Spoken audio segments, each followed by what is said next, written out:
Anytime you're ready. Who's opening? I'll open. Okay. Anytime you're ready. I was about to start. Waiting on you. Shut up. Welcome to JoF TV. I'm your host, Sola, and with me is Chuck. Hi, Chuck. Hola! ¿Cómo está? How are you? I'm good. Good. I'm wired. I've got a lot of coffee in me.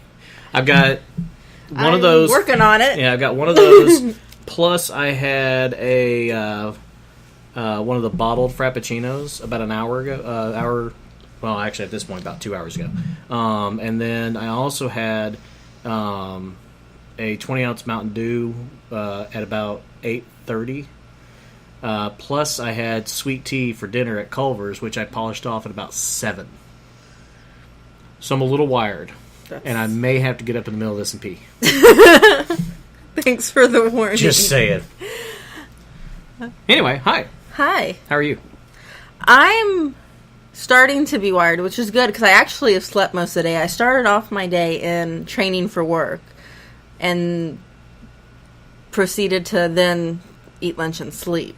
Right. So my energy level is kind of weird right now. It's like my body's like, it's because we're actually recording this late at night. It's 11:30 at night, as opposed on a Saturday night, right? As opposed to doing it in the morning like we usually do. Right. So my body is like, it's bedtime. Wait a second. Why the fuck are you not in bed?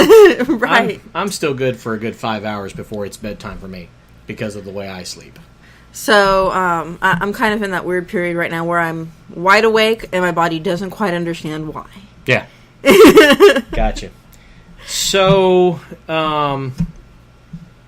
since we mentioned that it is Saturday specifically, I want to throw this out there. 2 weeks. 2 weeks. August 2nd, the Jackalopes are going to be live in San Antonio. Do you know where it's at? I might need a map.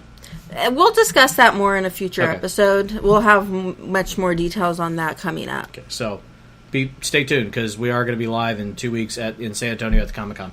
So, which is kind of exciting. Mm-hmm. I might even be prepared this time. And we'll talk about that more in a future episode.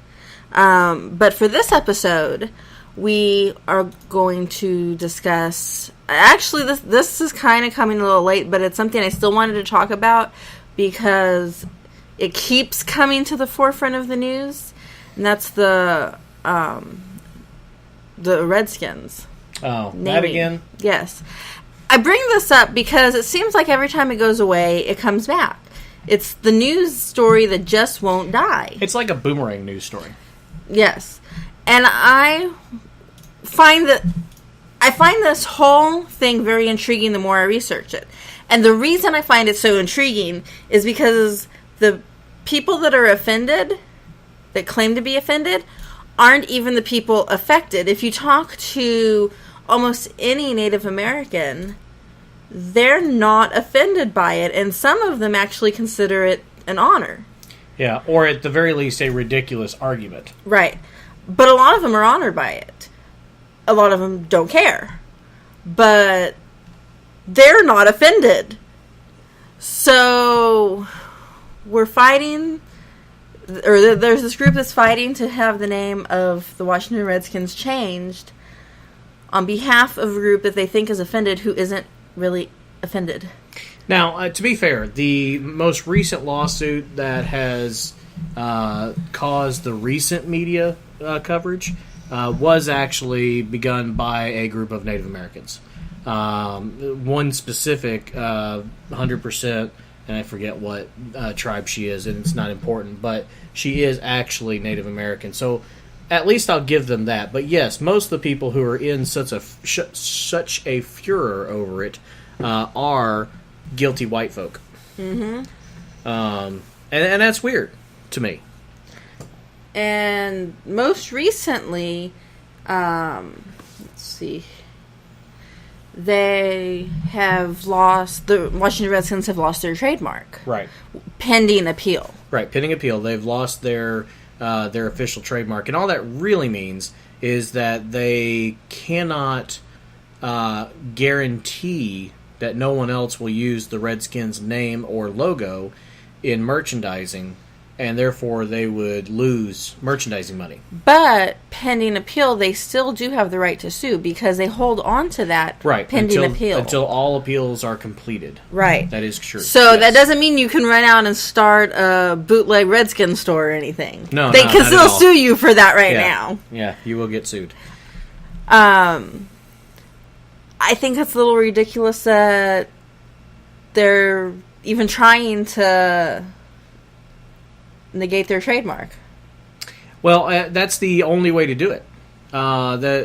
Basically, what they have done is they have found a way to hurt the Redskins organization and force them to seriously consider a change in the name by attacking the easiest thing to attack, which is the trademark. When the trademark committee reviewed it, they said this trademark really should never have been given. It was offensive when it was given. It's still offensive. It needs to be canceled. So then they'll go through the appeal process, so on and so forth. But by doing that, it sets the Redskins up to go, well, we're not going to be, if they lose the appeals, we're not going to have the ability to make any money off our merchandising. That's the way they're going to look at it. They won't, because somebody else is going to sell their merchandise much cheaper. Right. Quote-unquote bootleg. Assuming that they were able to actually lose all of their appeals, which I don't foresee happening. Yeah, I don't either. So that's kind of where it's going to hurt them the most. They'll have to change the name just to be able to make money off the name. So that's why they're attacking the trademark, because it's the only legal recourse they have. There is no other legal recourse that can be taken against the team. And I understand that, and for this fringe group to go after their trademark, fine. But for the committee that does trademarks or whatever to actually even consider this, I find to be a little ludicrous. Well, but again, and they have to listen to everything. Well, they have to listen, and that's all well and good. Just like the Supreme Court does, they have to put honest thought into it. And the Federal Trade Commission has determined, or whoever it is that does the trademarks, has determined that, yes, it was offensive and should never have been granted in the first place. Never mind, it's been around for 80 years. You know, to me, it seems like it's an over and done with thing. Just let it fucking go. If other teams are willing to do it, to make the change, but if this team is not willing to do it, then fucking let it go. Mm-hmm. That's the way I feel about it. I think it does need to be like the Redskins organization has made it clear they have no desire to change their name. Right, and the fans don't want it changed. The community of Washington doesn't really want it changed. Most of the Native Americans don't care if it's changed. Yeah, most of the Native Americans that have been polled have said, I don't care. So it's a ridiculous argument that's been going on and on and on and on, and it's going to keep going on until it gets changed. And personally, I think that they should all be forced to give up their monikers, and it should be the football team of New Orleans, the football team of Washington, D.C., the football team of New York. Of course, that would be confusing because there's two, and they're both in New Jersey. New York City has two football teams. They're both in New Jersey, which is not even in the same fucking state. But it is only across the river. I need to get a freaking map. Yeah, it's just New York 1, New York 2. But we're in New Jersey! So anyway, the point is that I think that if you're going to make any team give up their name for whatever reason, they should all give them up. And it's not like the Redskins seem to be targeted, but they're not the only one that has a name that could be deemed offensive. For football teams? For professional football teams, or just other sports teams? Professional sports teams. Okay, name one. Cleveland Indians. I'll give you that. I agree. The Cleveland Indians. They're not Indians. They're not in India. They were never in India. Why do we call them Indians still? Cleveland Native Americans. That's what we ought to change it to. The Cleveland Native Americans. Boy, that's a fucking mouthful. We're gonna change the New York Giants to the New Jersey Hey Yous Guys. Notre Dame Fighting Irish. Actually, that's not offensive at all. Notre Dame it has always been associated with a very proud Irish ancestry. Their football team is the Fighting Irish because they are a football team. They are fighting. That's actually not offensive. But it's every bit as crazy to consider it offensive as it is. No, because Irish is not a it's heritage. It may be heritage, but it's not offensive to call an Irishman Irish. It's actually a thing they're proud of. Now, if you called them the Notre Dame Drunken Irish, that might be different. That might be a little bit, or the Notre Dame Potato Farmers. You know, that they might take offense to that. The Notre Dame Mix, they might take offense to that. But that would be like saying the San Diego Chargers, start calling them the San Diego Wetbacks. They might take offense to it, especially since there is no river for them to cross in San Diego. Can I be offended that the Dallas Cowboys are the Cowboys because not everyone in Texas is a cowboy? No, I mean, but it's not a derogatory term. But it can be. No, it can't. Calling someone a cowboy is not a derogatory term. It's just not. There are certain derogatory terms, and redskin has in the past, and today even, is still considered a derogatory term. You would not walk up to a Native American and say, "How you doing, redskin?" Because they'd punch you in the fucking mouth. But, that being said, that doesn't mean that that's that we need to go out and change these things.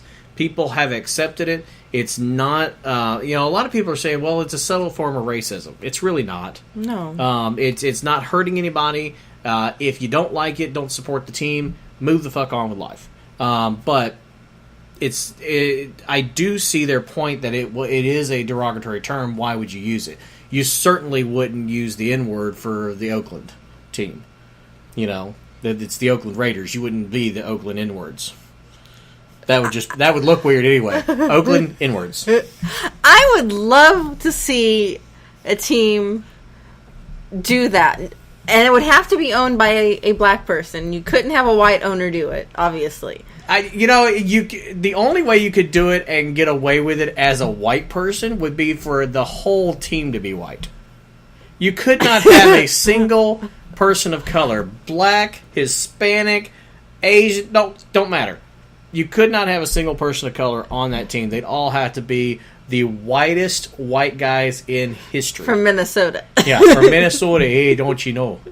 And that's the only way, because then people would be like, okay, maybe they think it means something else.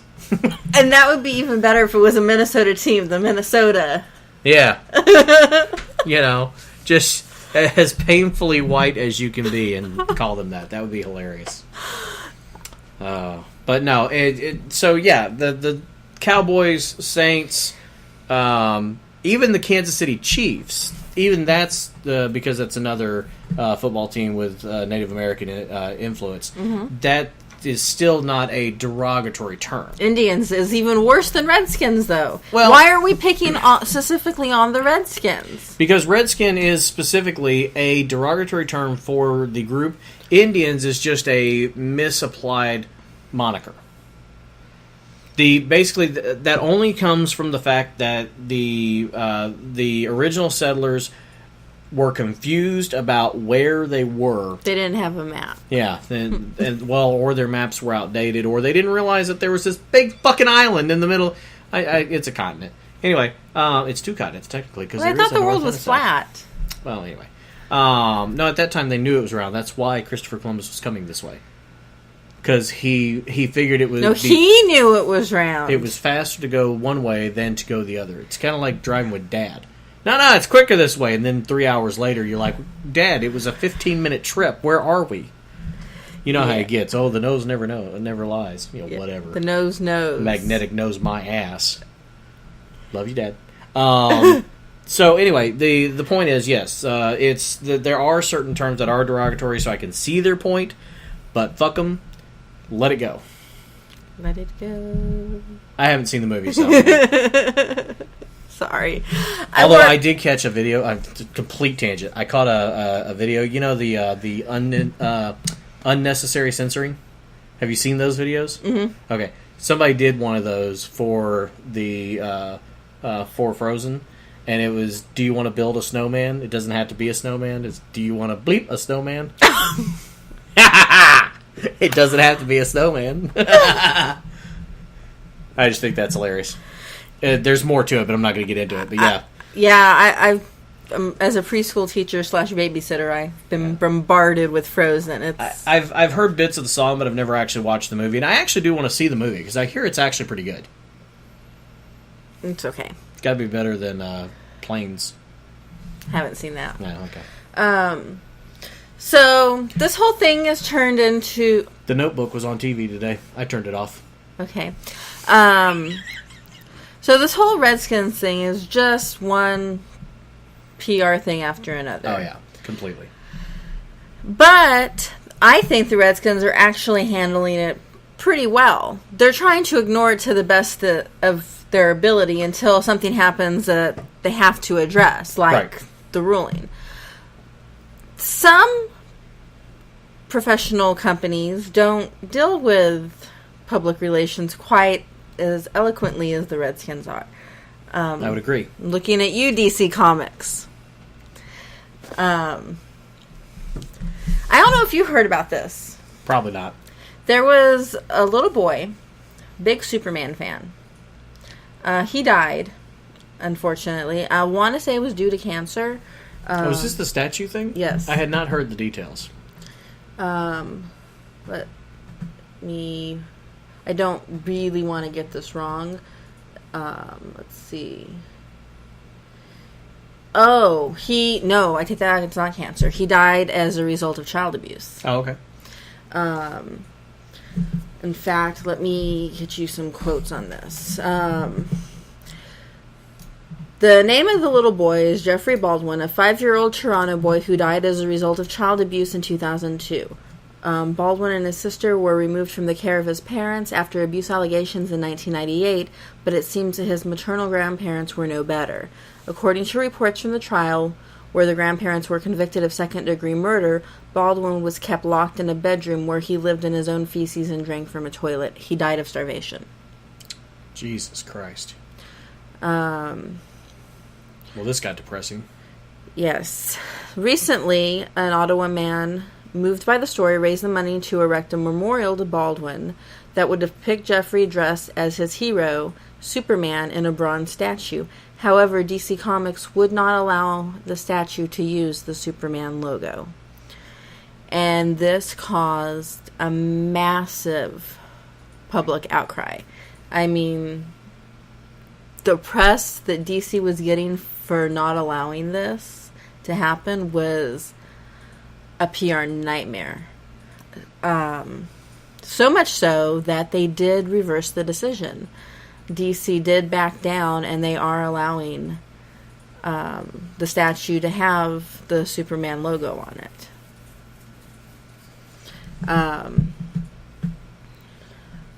Let's see. I want to read you DC's official statement on the matter.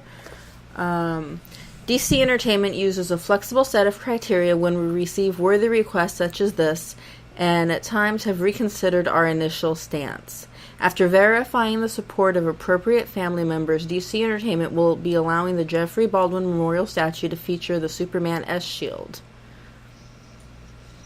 So, that's DC covering their asses. Here's the thing. I'm not going to be popular here. Fuck them. I don't think DC should have reversed their decision. And I realize that sounds crazy, but... Cold. It's very cold. And I get that. And I'm alright with it. I'm alright with being the asshole here. Okay. Here's the thing. Fine, but explain your stance. They are a corporation. That particular emblem is one of the most iconic emblems and generates their most money. That one and the Batman emblem. Those two are their big moneymaker symbols. More so than the Green Lantern, the Flash, Wonder Woman, anything else.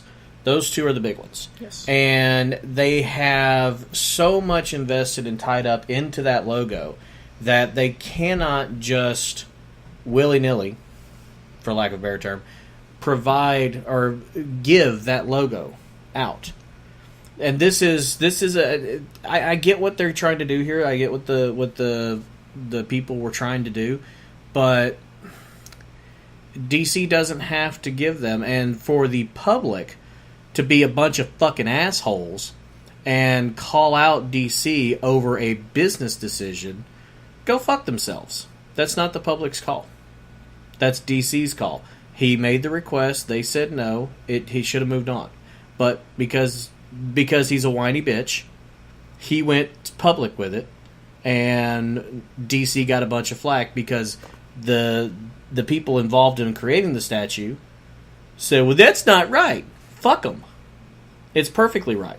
DC has every right to deny that request, and they should not have cowed to public opinion on this one. I think they were wrong to have made that decision in the first place. We're talking about something that was a memorial, is not going to generate any... It's not like these people are going to be making money off of the emblem. I get that. I get that. I think given the nature of this request... And I agree with you. We're not talking about being willy-nilly with the logo. It needs to be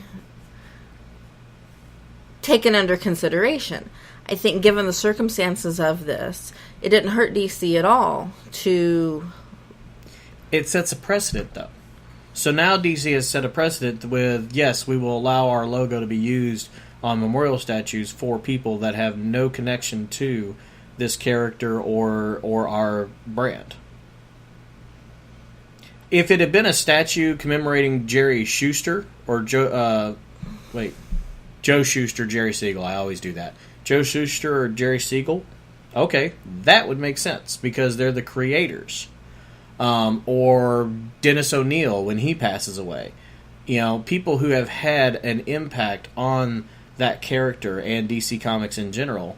Yeah, I get that. But this is something, and yes, it's tragic. It's so sad. But I understand why they would say no.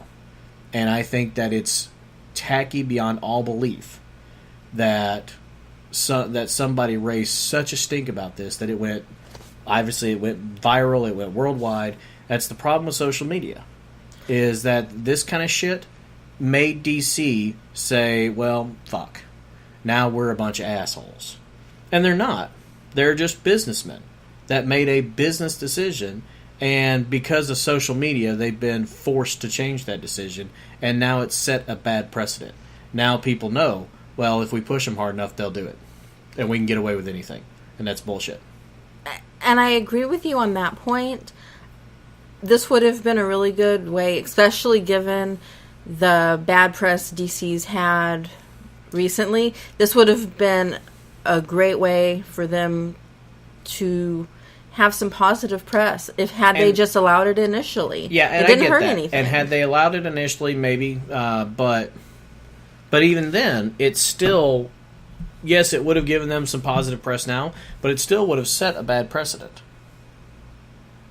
It really would have. It would have set a precedent for how that logo can be used without DC's permission. I mean... But that's the thing. They got DC's permission. We're not talking about using the logo without permission. Well, I mean, okay, not using without permission. How that logo, or how DC can be forced into providing permission is probably a better way for me to say that. It's setting a bad precedent.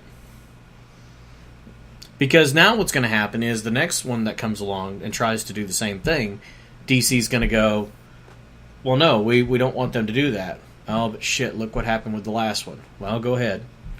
And then it's policy. Now the logo can be used pretty much anywhere. Within 10 years, that could feasibly happen. And that's bad business. We're talking about business, and the yes, from a heartstrings point of view, it would have been cool for DC to just gone ahead and done it. But from a business point of view, they were absolutely right in denying it, and they should not have cowed to public opinion and reversed that decision. Because now they're a bunch of pussies, and they've set an even worse precedent than they would have in the first place. Because now they've shown that they can be pushed around, and that's kind of shitty. It's shitty that it's shitty that the whole thing happened. It's worse that the general public got involved in this and forced this company to make a reversal of this decision. I don't agree with it. I don't know. Fuck 'em. I don't know how I feel about that aspect of it. I do still say DC should have just allowed it in the first place. Difference of opinion, that happens. You're wrong, but it happens. I think given public opinion of DC anyway, and I do think that was a lot of it. I think a lot of this yes, the tragedy that happened to this little boy is just unspeakable. Mm-hmm. And I certainly am not trying to lighten that at all, because it's awful and... Yeah, no, it's completely terrible. It's awful. Whatever sentence those grandparents got is... Probably not enough. Exactly. But speaking of DC and their public relations, I don't know that this would have been as much of a public outcry had public opinion of DC not already been as low as it is. I disagree. DC could be the most beloved company in the world, and this still would have gone completely south on them. Just as fast, just as bad.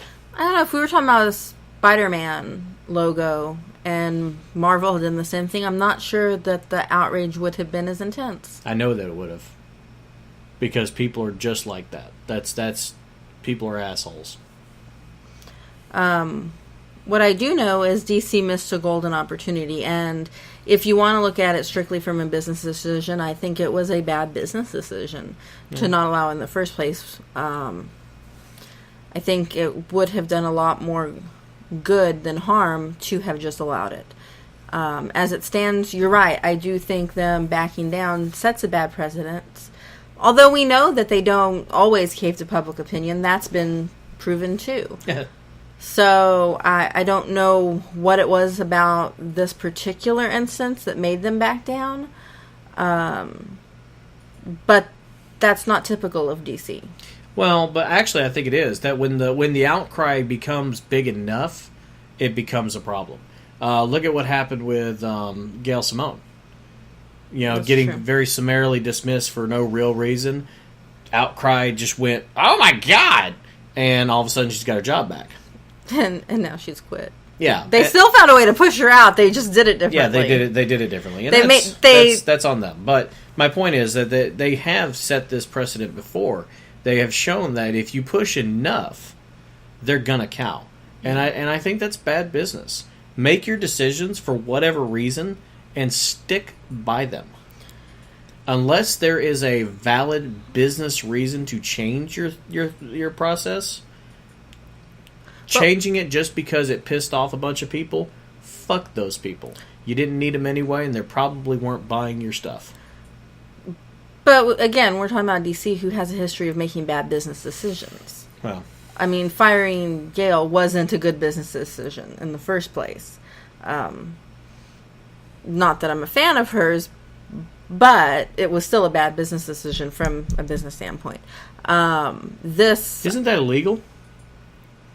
Don't you have to be a fan of... I mean, you're a woman. Don't you have to be a fan of Gail Simone? That's what I've been told. All women are supposed to be fans of Gail Simone. I'm not. In fact, don't even get me started on the tangent. I think she does a lot more harm to the females involved in comics than good. Oh, okay. Just checking. I thought it was against the law. I have a very strong opinion about her so-called feminism in comics, but that's for another time. Where I'm getting at is this was a bad business decision to start with, and the public relations that followed was equally as bad. Yeah. And even if you disagree with the fact that it was a bad business decision, even if you think the choice was right initially, you have to admit the public relations behind it was awful. It became a PR nightmare, I'll agree. And that's... And DC did not handle not it fun. well. They didn't handle it well from the onset. I don't think that when they explained why they denied it, they did a very good job of conveying their sympathy for the situation. I don't think they handled that well. When they reversed it, they did an even worse job of that. It almost would have been better for them to just go no comment. It couldn't have been worse. I think that Didio must have handpicked his PR people because they're equally as incompetent. It may be Didio that's doing it. Anyway, so that's all the time we have for today's episode. Quick recap. People need to get over the Redskins name, and DC needs a new PR department. That's pretty much what we're getting at here. Like I said, I will give you that. DC Comics needs a new PR department. Even when they make bad decisions, or in my opinion, good decisions, regardless of your opinion on the matter, the PR handling needs to change. Mm-hmm. That much we can agree on. Absolutely. Thank you for watching JoF TV. You can check out more on our Twitter feed or on Facebook. All of the links are on jacklipsofire.com, and we welcome your comments and feedback. Until next time, anything to add before we go? No. Okay. I had to think for a bit. No. So, we'll see you next time. No. Thanks for watching. It's kind of like when you ever watched SNL with Jimmy Fallon and JT, No. Justin Timberlake. They do this thing called the Barry Gibb Talk Show, and Jimmy Fallon as Barry Gibb looks at JT as either Robin or Maurice. I forget which one he's supposed to be. Both are dead, so it doesn't really matter. But he looks at him and goes, "Do you have an opinion?" No, I don't. And it's hilarious. It's just funny. Bye, everybody.